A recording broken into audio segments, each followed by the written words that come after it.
ಯಾಕಪ್ಪ ಇಲ್ಲಿ ಹಿಂಗಾಗ್ತದೆ, ಅವ್ರು ಪ್ರಾಮಾಣಿಕರು, ಅವರು ಕಾರ್ಯಕ್ರಮ ಹಿಂಗೆ ನಡೀತಿದ್ರು.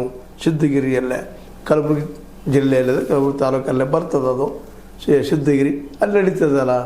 ಮತ್ತು ಈಗಾಗಲೇ ನಮ್ಮ ಸಕ್ಕರೆ ಸಚಿವರು ಶಿವಾನಂದ ಪಾಟೀಲ್ ಹೇಳಿದರು, ಹಿಡಿದು ಕೊಟ್ಟರೆ ನಾವು ಅವ್ರಿಗೆ 1 ಲಕ್ಷ ಬಹುಮಾನ ಕೊಡ್ತೀವಿ ಅಂತೇಳಿ.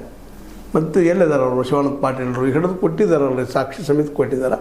ಯಾಕೆ 1 ಲಕ್ಷ ಬಹುಮಾನ ಅವ್ರಿಗೆ ಹೆಸರು ಕೊಡ್ತಾ ಇಲ್ಲ? ಹಿಡಿದು ಕೊಟ್ಟ ರೈತರಿಗೆ ಹಣ್ಣದು ಟ್ರಿಪ್ನ ಹಿಡಿದು ಕೊಟ್ಟಿದ್ದಾರಲ್ಲ ಅಂತೇಳಿ. ಇದರಲ್ಲಿ ಈ ಮಾತು ಈಗ ಯಾಕೆ ಪ್ರಸ್ತುತ ಆಗ್ತಾಯಿದೆ ಅಂತಂದ್ರೆ, ಹಿಂಗೆ ಒಬ್ಬ ಪ್ರಾಮಾಣಿಕತೆ ನಾವು ತಿಳ್ಕೊಂಡಿದ್ದೀವಿ.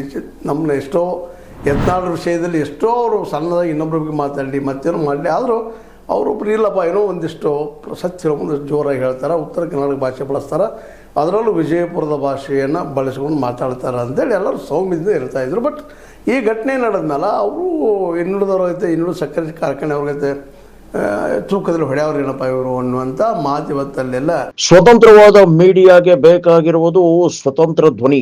ಆ ಸ್ವತಂತ್ರ ಧ್ವನಿ ಉಳಿಸಲು ನೀವು ಮಾಡಬೇಕಾದದ್ದು ಇಷ್ಟೇ. ಅದೇನಪ್ಪಾ ಅಂತಂತಂದ್ರೆ, ನಿಮ್ಮ ಕೈಲಾದಷ್ಟು ಸಹಾಯ ಈ ಚಾನಲ್ಗೆ ಮಾಡಿ ಹಾಗೂ ನಿಮ್ಮ ಧ್ವನಿಯನ್ನು ಕಾಪಾಡಿಕೊಳ್ಳಿ. ವಿಜಯಪುರ ಆಗಿರ್ಬೋದು, ಸುತ್ತಮುತ್ತ ಕಲಬುರಗಿ ಆಗಿರ್ಬೋದು, ಎಲ್ಲ ಕಡೆ ದೊಡ್ಡ ಪ್ರಚಾರ ಆಗ್ತಾ ಇದೆ.